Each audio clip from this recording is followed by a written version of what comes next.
welcome back to Miss Lane. So as I had mentioned in the last construction video, I said that the next thing that I was going to be doing would be replacing the necessary receptacles to an updated GFCI outlet. Now for this, I am going to put a caution at the very beginning of this. While I am being extremely careful, and I did extensive research on this, I watched multiple different videos on people doing it to compare and contrast, make sure that every single thing that I did lined up with how it's supposed to, as well as getting on the county that I'm in's website on the same stuff, how to do it, as well as what outlets need replaced, because not every single outlet in the house have to be replaced with the GFCI. It's just certain ones, typically ones that are going to be around water. So GFCI, it stands for something it's like ground fault, it's like ground fault current interrupter or something like that. But basically the reason that homes are supposed to be updated with these is because it is a safety precaution. So that way, let's say you're in the bathroom and you're blow drying your hair. Let's say you drop the blow dryer into the sink and it gets water on it, and there is, an electric current running where it's not supposed to be, essentially. Basically, the GFCI outlet will kick off the power to that outlet to keep a shock from happening. For more in-depth details on how power works and stuff like that, I can put in some of the things that I use for my research.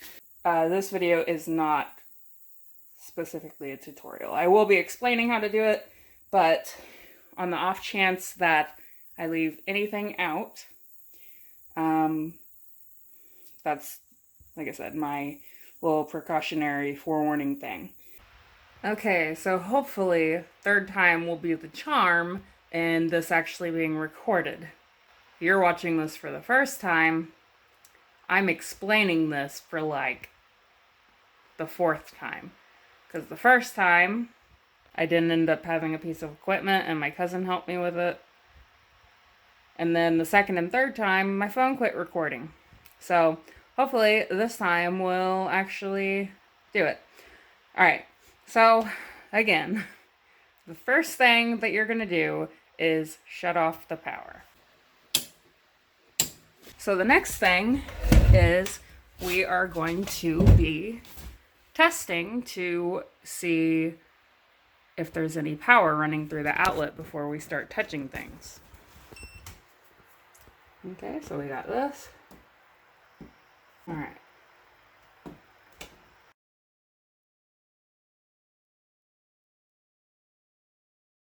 Now we're going to start unscrewing the outlet and go from there.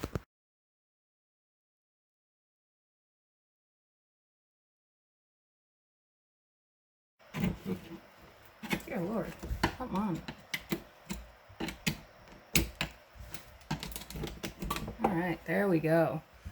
Look at all that gunk. Okay, again, I'm going to test these actual wires before I stick my fingers anywhere. Okay. Alright. Now, there are screws on the side of this. Let me clean it up a little bit. And what we're going to do is take the wires off of them. And we're going to snip it anyway, so I'm going to go ahead and just snip this wire, because we're going to get some fresh wire from under there anyways.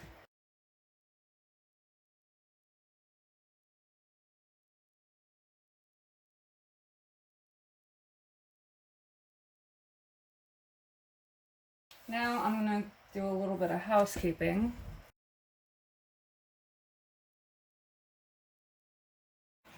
I'm going to get a little bit more wire from this. Cut it back some.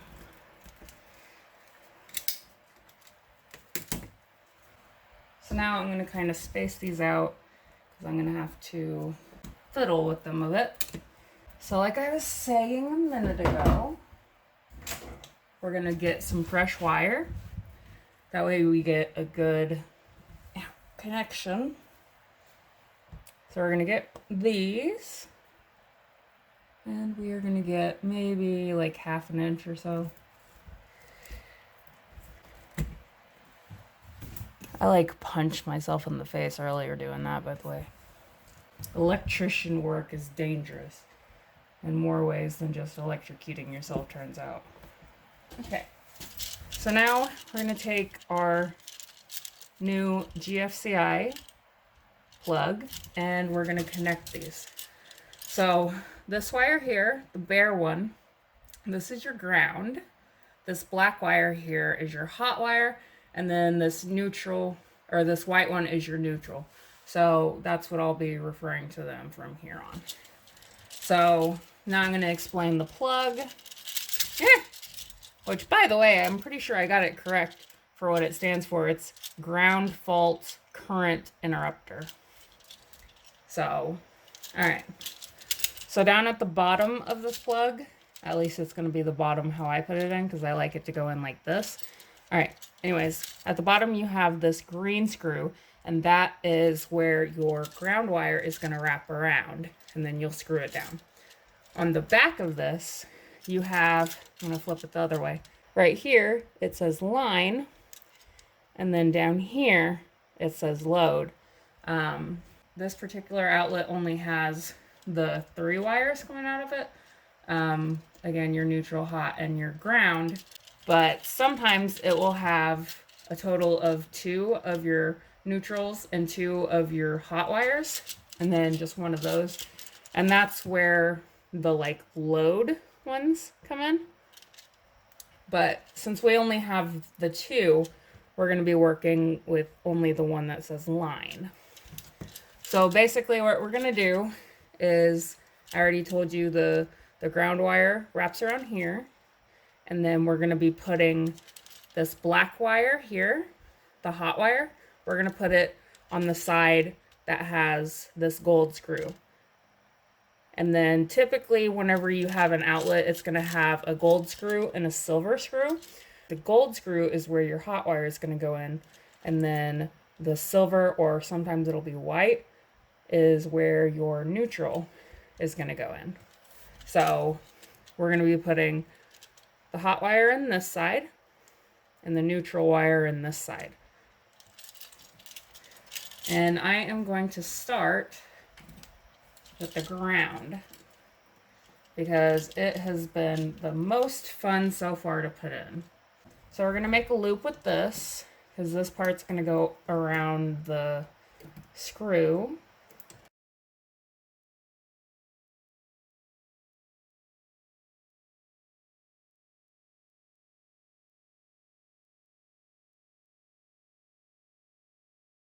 And my cousin was telling me, because my cousin, he went to school for to be an electrician, and he said you want to put the hook on to where it tightens whenever you do that.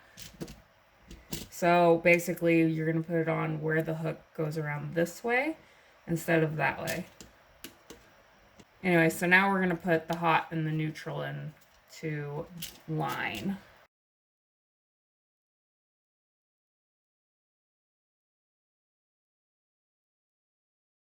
Okay, so then you push it in as far as you can, and now we're going to screw in both of those. And there's a screw on the side for that.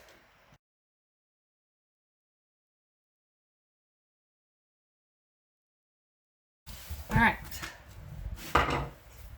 so now that everything is in place, we're going to push this back into this. So we're going to go back and forth when putting these screws in, so that way everything will hopefully go in evenly. Because if you do one all the way, it might not go in right.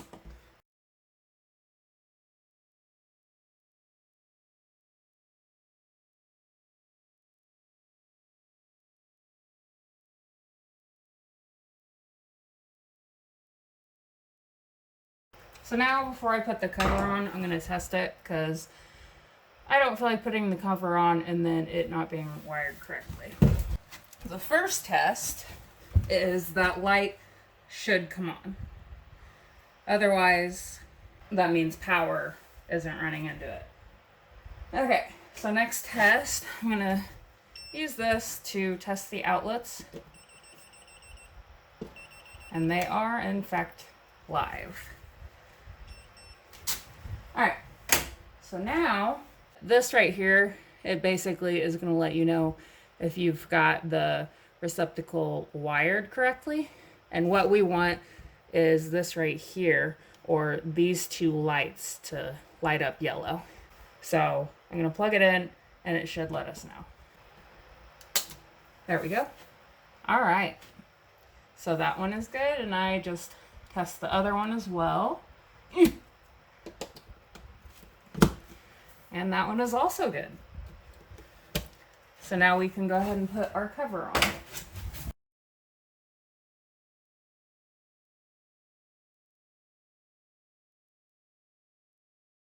I had previously mentioned that there will sometimes be a total of 5 wires, which are the 2 whites, the 2 blacks, and then your ground. So whenever you have the 4, that is whenever load is going to be coming into play. So to test to see which of these go where, basically I'm going to, just for a minute, turn the power back on. Now that we got our wires all nice and straight and, you know, untangled, we'll turn it back on, and then we will use our voltage detector. The 2 wires that make this light up, as far as the black and the white ones go, those will go into where it says line, and then the other 2 that don't light up, they're going to go into load. And then it'll be the same case on the other, where you just wrap the ground wire around it. The black wire will go on the side with the gold screw, and then the white wire will go on the side with the silver screw. Okay, so now that we have the power back on, you want to be extremely careful. So I'm pretty sure these top 2 are going to be the ones that light up, so we'll test the bottom ones first. Doesn't light up. Alright, so then this one here is going to go into line, and then the white wire that goes along with it, which would be that top one as well. So I'm going to go ahead and shut the power back off, and then I'm just going to run those into the plug and finish this off. Just like we would the others. And yeah, that is it. I still have a couple more of these to go. I've got 3 of, I think, 7 done. This one here, right by the sink, my cousin is going to come over tomorrow and help me with, to hopefully figure out why power isn't going to that receptacle. The light switch works, but the receptacle doesn't. So anyways, I hope you guys like this video. I know I don't normally do tutorials because I'm not very good at them typically, but with this, like I said, you have to be really careful. I did follow all of the instructions to a T. I still don't really want to call this a tutorial because I'm not an electrician. I just followed the advice from electricians. But anyways, if you watch this, hopefully you just, you know, do thorough research and make sure you know everything before you get into there. And always make sure that you shut the power off before you touch anything behind the cover. So anyways, if you guys like this video, leave a thumbs up, leave a thumbs down, subscribe if you want to, and yeah, thanks for watching. I'll see you guys in the next one.